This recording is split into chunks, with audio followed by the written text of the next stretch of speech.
A Segunda Guerra Mundial, o conflito mais mortífero da história da humanidade, envolveu o globo de 1939 a 1945.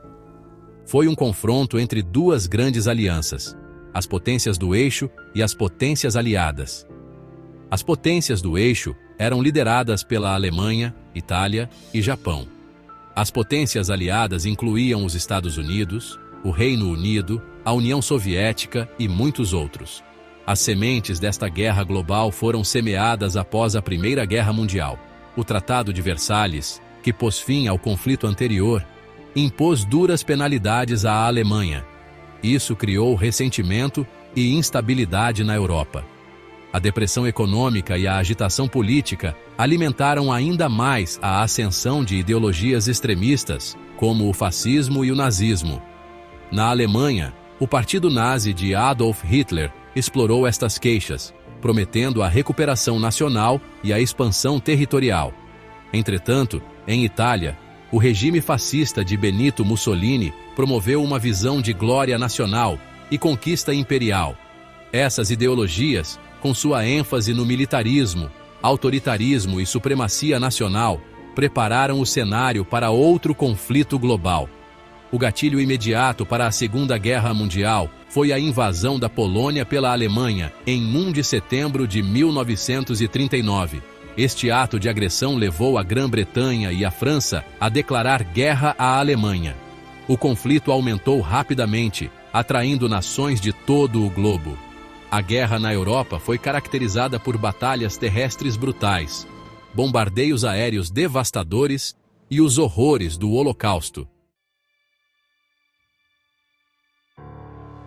Benito Mussolini, um líder carismático e implacável, ascendeu ao poder na Itália durante a agitação política e econômica que se seguiu à Primeira Guerra Mundial. A ideologia fascista de Mussolini glorificava o Estado, advogava o nacionalismo extremo e prometia restaurar a Itália à sua antiga glória. O fascismo, com a sua ênfase na ação, no militarismo e num líder forte, atraiu muitos italianos desiludidos com a ordem política existente. Os camisas negras de Mussolini, uma força paramilitar, intimidaram opositores e abriram caminho para a sua tomada do poder em 1922. Uma vez no poder, Mussolini consolidou o seu controle, estabelecendo um Estado totalitário. Ele reprimiu a dissidência, restringiu as liberdades individuais e impôs uma censura rigorosa. A máquina de propaganda de Mussolini promoveu um culto da personalidade, retratando-o como o salvador da nação. Mussolini procurou reviver a grandeza do Império Romano, visando expandir a influência da Itália na Europa e em África. A sua política externa era impulsionada por um desejo de expansão territorial e pelo estabelecimento de um império italiano. Ele acreditava que a Itália, apesar dos seus recursos limitados, poderia afirmar-se como uma grande potência no cenário mundial. As ambições de Mussolini levaram-no a alinhar-se com a Alemanha de Adolf Hitler, que partilhava objetivos expansionistas semelhantes. Os dois ditadores formaram uma parceria que teria consequências devastadoras para a Europa e para o mundo. Em 1936, a Itália de Mussolini invadiu a Etiópia, procurando expandir as suas possessões coloniais em África. A Liga das Nações condenou a agressão, mas mostrou-se impotente para a travar. A campanha da Etiópia expôs as fraquezas do exército italiano, mas também revelou a ineficácia das organizações internacionais face a agressores determinados. A conquista da Etiópia encorajou Mussolini e fortaleceu a sua aliança com Hitler. A Guerra Civil Espanhola, que eclodiu em 1936, cimentou ainda mais a aliança do eixo. A Itália e a Alemanha forneceram apoio militar às forças nacionalistas do general Francisco Franco, enquanto a União Soviética apoiou o governo republicano. A Guerra Civil Espanhola serviu como campo de testes para as táticas e equipamentos militares alemães e italianos, prenunciando o conflito de maior escala que estava para vir. Em 1939, com a Europa à beira da guerra, Mussolini e Hitler assinaram o Pacto de Aço, uma aliança militar que formalizou a sua parceria. O pacto foi um testemunho das suas ambições partilhadas e da sua crença na inevitabilidade do conflito. No entanto, a aliança revelou-se desigual, com o poderio militar da Alemanha a exceder em muito o da Itália. A decisão de Mussolini de se juntar à Segunda Guerra Mundial resultou de uma mistura potente de oportunismo e um desejo de realizar a sua grande visão para a Itália. Ele imaginava um novo Império Romano, com o Mar Mediterrâneo como palco central. Mussolini acreditava que com a Grã-Bretanha distraída pela guerra na Europa, a Itália poderia tomar o controle de territórios-chave no norte de África e nos Balcãs, estabelecendo-se como a potência dominante na região do Mediterrâneo.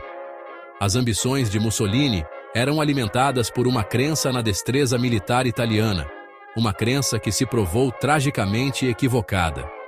Os militares italianos, prejudicados por equipamentos obsoletos, desafios logísticos e falta de preparação para a guerra moderna, estavam mal equipados para enfrentar as forças britânicas e da Commonwealth que se colocavam no seu caminho. Apesar destas limitações, Mussolini, cego pelas suas ambições imperiais, avançou com os seus planos de conquista. O primeiro alvo na aposta mediterrânica de Mussolini foi a Grécia. Acreditando que uma vitória rápida contra o seu vizinho mais fraco aumentaria o moral italiano e demonstraria o seu poderio militar, Mussolini ordenou uma invasão em outubro de 1940. A invasão, lançada da Albânia ocupada pela Itália, foi recebida com feroz resistência pelos determinados defensores gregos. A campanha grega rapidamente se transformou num atoleiro para as forças italianas. O terreno montanhoso, juntamente com a tenacidade da resistência grega e as duras condições de inverno, dificultaram o avanço italiano. Os militares italianos, já atormentados por problemas logísticos, esforçavam-se para abastecer as suas tropas e fornecer equipamento adequado. A campanha grega expôs as gritantes fraquezas do exército italiano e representou um duro golpe no prestígio de Mussolini. As tropas italianas, mal equipadas e desmotivadas, enfrentaram um inimigo determinado a lutar em terreno familiar.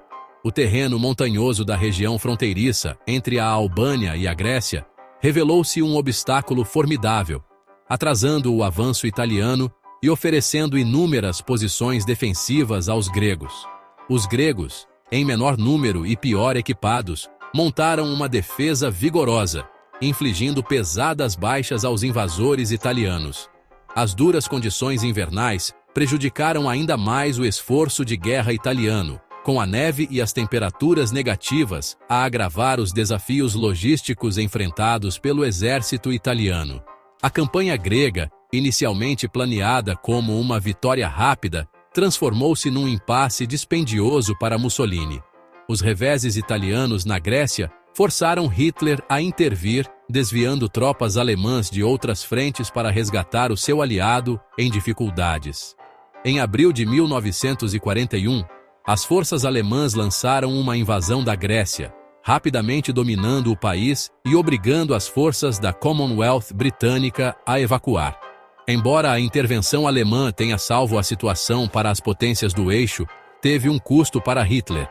O atraso causado pela aventura italiana na Grécia teria implicações significativas para a invasão alemã da União Soviética, a Operação Barbarossa, que foi lançada mais tarde nesse ano.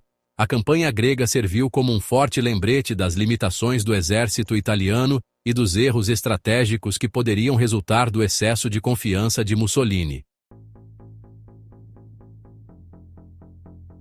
Enquanto a campanha na Grécia se desenrolava, outro teatro de guerra se abria no norte de África.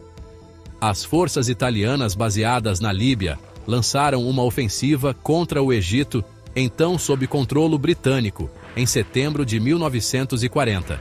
O objetivo italiano era capturar o Canal de Suez, uma via navegável vital que controlava o acesso ao Mar Vermelho e ao Oceano Índico. O avanço inicial italiano no Egito teve algum sucesso, com a captura da cidade de Sidi Barrani. No entanto, os britânicos contra-atacaram em dezembro de 1940 com a Operação Compasso, uma ofensiva limitada que visava empurrar os italianos de volta para a Líbia. O ataque britânico, liderado por unidades blindadas e apoiado por uma força aérea esmagadora, apanhou os italianos de surpresa. A ofensiva britânica ganhou rapidamente balanço, derrotando as forças italianas e capturando milhares de prisioneiros. O avanço britânico continuou para dentro da Líbia, empurrando os italianos de volta para a cidade portuária de Benghazi. A derrota italiana na Operação Compasso evidenciou a disparidade nas capacidades militares entre os dois lados. O sucesso britânico no norte de África, juntamente com os reveses italianos na Grécia, forçou Hitler a reconsiderar a sua estratégia no Mediterrâneo. Preocupado com a potencial perda de acesso aos vitais fornecimentos de petróleo do Médio Oriente, Hitler decidiu enviar tropas alemãs para o norte de África para apoiar o seu aliado italiano em dificuldades. À medida que as forças aliadas consolidavam o seu controle sobre a Sicília, a situação política em Itália atingia um ponto de ruptura. O Grande Conselho do Fascismo, o órgão governativo supremo do regime fascista, reuniu-se no dia 24 de julho de 1943 para uma reunião fatídica. Após horas de aceso debate, o Conselho votou a aprovação de uma moção de censura à liderança de Mussolini, efetivamente destituindo-o do poder.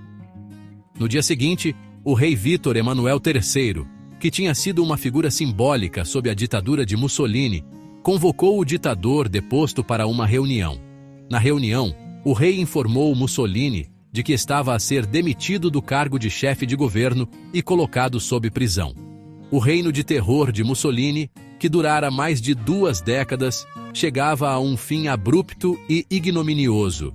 A queda de Mussolini causou ondas de choque na Itália e em todo o mundo. O regime fascista, que outrora parecera invencível, ruiu por dentro, um testemunho das consequências devastadoras das suas políticas de guerra desastrosas. O povo italiano, cansado da guerra e desejando a paz, recebeu a notícia da queda de Mussolini com uma mistura de alívio e júbilo. No entanto, o colapso do regime fascista não significou o fim dos combates na Itália. Os alemães, determinados a impedir que o seu antigo aliado mudasse de lado, moveram-se rapidamente para ocupar o norte e o centro da Itália, desarmando as tropas italianas e assumindo o controle de locais estratégicos-chave. Com Mussolini afastado do poder, o novo governo italiano, liderado pelo Marechal Pietro Badoglio, iniciou negociações secretas com os aliados. Em 3 de setembro de 1943, a Itália assinou um armistício com os aliados, terminando formalmente a sua participação na Segunda Guerra Mundial, ao lado das potências do eixo. A ocupação alemã do norte e centro da Itália mergulhou o país no caos e na divisão. Os alemães, temendo uma traição italiana, desarmaram as tropas italianas e estabeleceram um estado fantoche no norte, a República Social Italiana, liderada por Mussolini, que havia sido resgatado do cativeiro por comandos alemães. O armistício deixou a Itália profundamente dividida, com o sul sob controle dos aliados e o norte sob ocupação alemã. O povo italiano enfrentou uma escolha difícil: colaboração, resistência ou neutralidade num conflito que havia dilacerado a sua nação. As forças armadas italianas foram dissolvidas, deixando um vazio rapidamente preenchido por grupos partidários, tanto comunistas como antifascistas, que pegaram em armas contra os ocupantes alemães e seus colaboradores italianos. A campanha italiana estava prestes a entrar numa nova e ainda mais brutal fase. A libertação de Roma pelos aliados em junho de 1944 marcou um ponto de viragem significativo na campanha da Itália. No entanto, os alemães, sob o comando do marechal de campo Albert Kesselring, estavam longe de serem derrotados. Determinados a atrasar o avanço dos aliados e garantir o seu controle sobre o norte da Itália, os alemães estabeleceram uma linha defensiva formidável ao longo dos Montes Apeninos, que se estendia do Mar Tirreno até a costa do Adriático. Esta linha fortemente fortificada, conhecida como a Linha Gótica, tornar-se-ia o palco de algumas das batalhas mais brutais e dispendiosas da campanha da Itália. A Linha Gótica foi uma obra-prima da engenharia militar, projetada para explorar as vantagens defensivas naturais dos Montes Apeninos. Os alemães passaram meses a fortificar as suas posições, construindo bunkers de concreto, colocando campos minados e instalando extensos arames farpados. O terreno montanhoso, com as suas encostas íngremes, vales estreitos e florestas densas, favorecia o defensor, oferecendo oportunidades limitadas para os aliados implantarem a sua potência de fogo superior e capacidade de manobra. Os comandantes aliados, o general Sir Harold Alexander e o general Mark Clark, enfrentaram uma tarefa assustadora.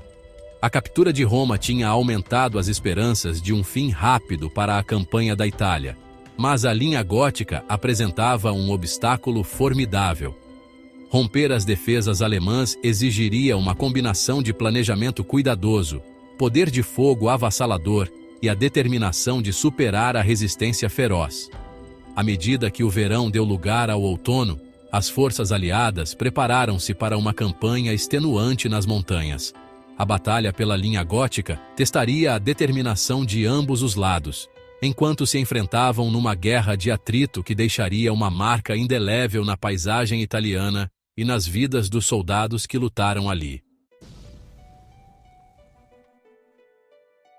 A ofensiva aliada contra a linha gótica teve início no final de agosto de 1944, com uma série de ataques com o objetivo de romper as defesas alemãs e abrir caminho para o norte da Itália.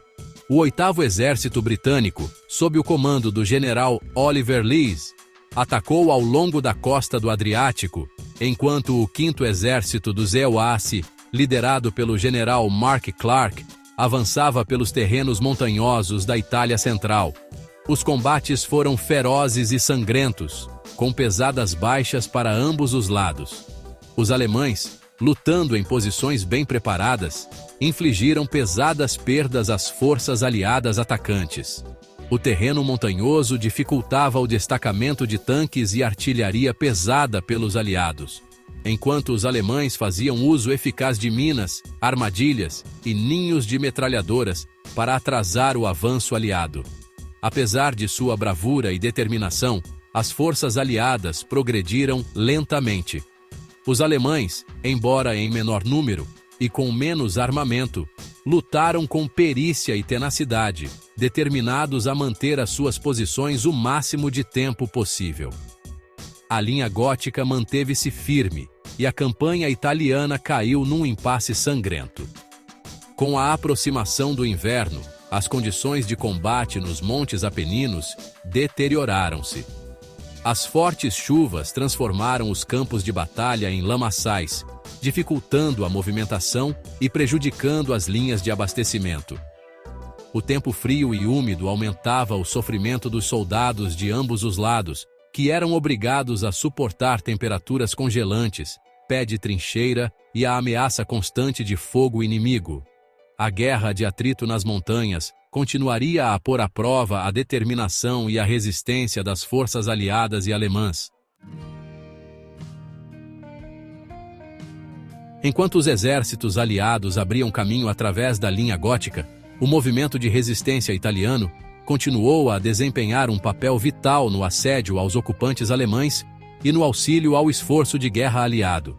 Os partisans, a operar em pequenos grupos clandestinos, realizaram missões de sabotagem, reuniram informações sobre movimentos de tropas alemãs e forneceram refúgio a prisioneiros de guerra aliados em fuga. A resposta alemã à atividade partidária foi rápida e brutal. Os alemães impuseram duras represálias às aldeias suspeitas de albergar ou ajudar partisans, levando a cabo execuções sumárias, tortura e destruição de propriedades. Os civis italianos, apanhados no fogo cruzado, enfrentaram uma escolha difícil: colaborar com os ocupantes, permanecer neutros e arriscar a fúria de ambos os lados, ou juntar-se à resistência e lutar pela libertação do seu país. Apesar dos riscos, as fileiras da resistência italiana aumentaram à medida que a guerra progredia.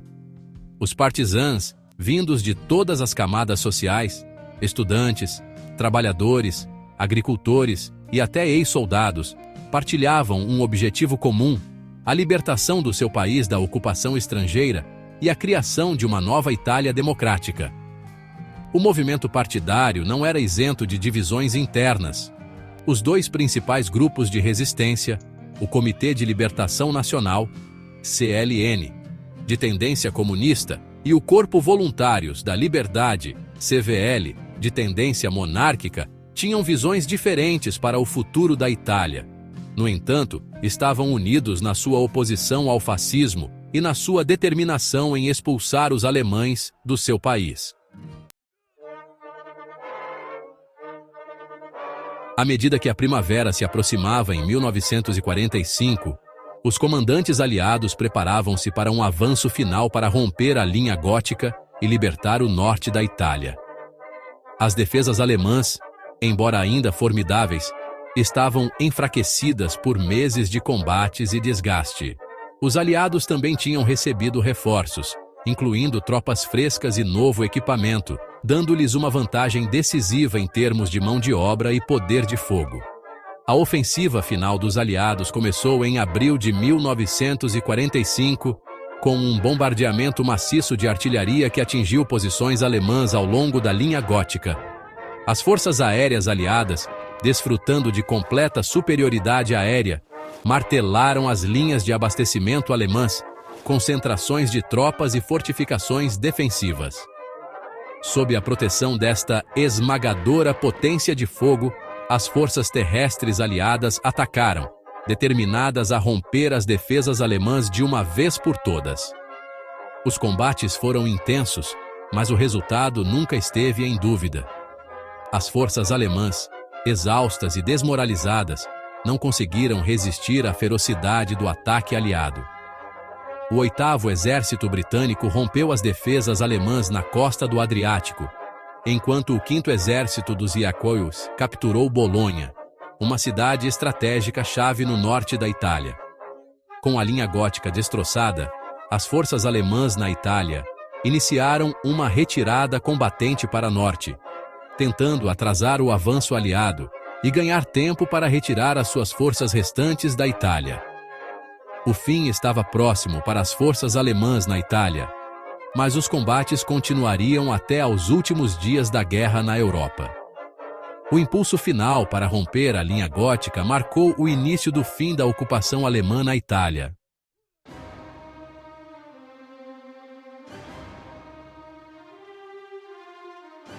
À medida que os exércitos aliados avançavam para norte, as forças alemãs na Itália ruíam. O movimento de resistência italiano, encorajado pelo avanço aliado, ergueu-se contra os alemães em retirada, assediando a sua retaguarda e libertando cidades e aldeias ao longo do caminho. Os alemães, enfrentando uma superioridade numérica esmagadora e com suprimentos cada vez mais escassos, lutaram em ações de retaguarda, mas o seu destino estava traçado. A 25 de abril de 1945, o CLN proclamou uma insurreição geral, apelando a todos os italianos para se levantarem contra as forças alemãs remanescentes e os seus colaboradores fascistas. A insurreição espalhou-se como um rastilho de pólvora pelo norte da Itália, com guerrilheiros e civis a tomarem as ruas para celebrar a sua recém-descoberta liberdade. A 29 de abril de 1945, as forças alemãs na Itália, sob o comando do general Heinrich von Wittgenhoff, renderam-se incondicionalmente aos aliados.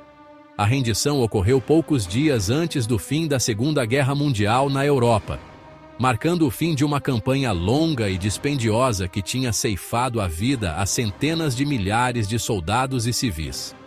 A libertação da Itália foi recebida com alegria e alívio pelo povo italiano, que tinha sofrido anos de regime fascista, guerra e ocupação estrangeira. No entanto, o país emergiu do conflito profundamente dividido e marcado pela experiência. A tarefa de reconstruir Itália, tanto física como politicamente, seria longa e desafiante.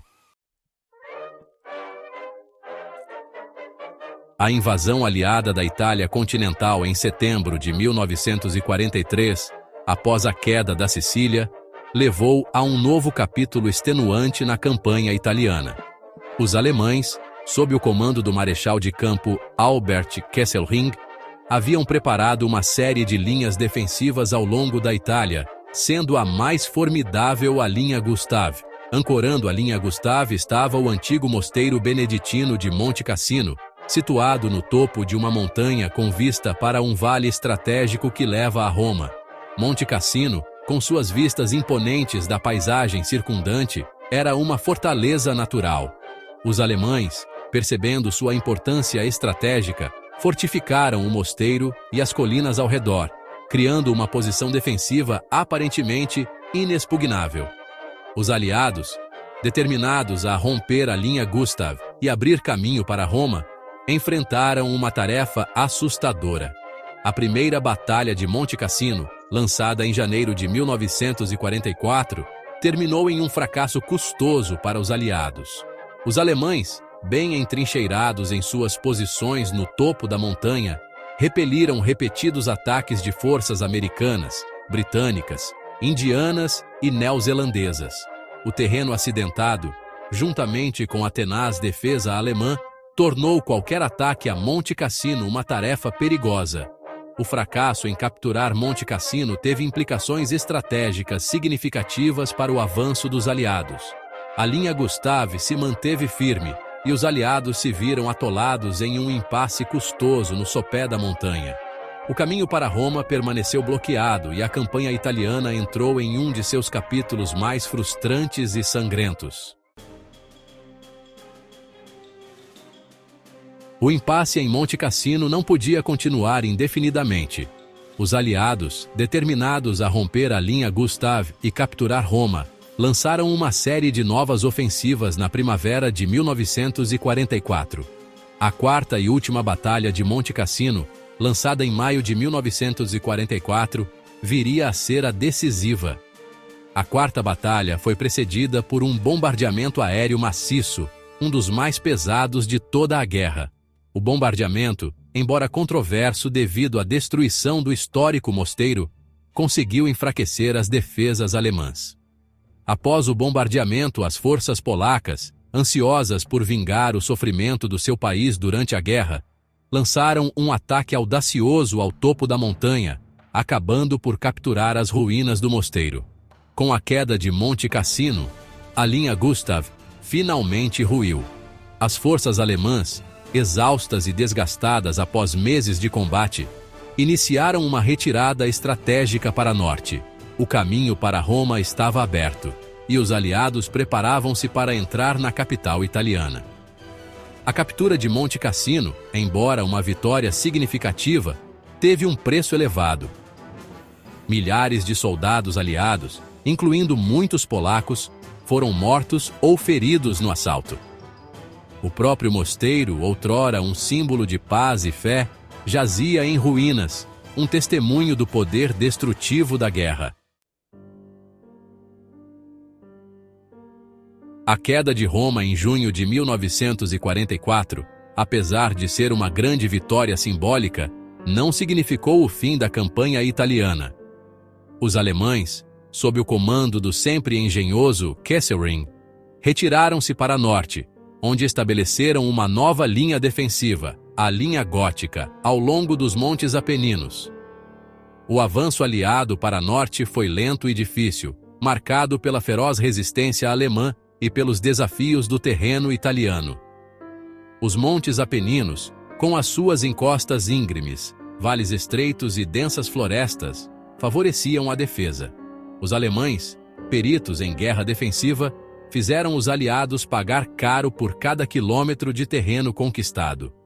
Os combates no norte da Itália continuaram durante todo o outono de 1944 e até a primavera de 1945, A linha gótica foi eventualmente rompida, mas o progresso foi lento e dispendioso. O inverno italiano, com as suas chuvas fortes e temperaturas geladas, aumentou o sofrimento dos soldados de ambos os lados. Apesar dos desafios, os aliados continuaram o seu avanço implacável. As forças alemãs, embora ainda lutassem com determinação, estavam exaustas e a ficar sem suprimentos. O fim da guerra na Europa estava à vista, mas os combates na Itália continuariam até os últimos dias do conflito. Obrigado por nos acompanhar até aqui. Se gostou do vídeo, deixe seu like e se inscreva no canal. Até a próxima, um forte abraço.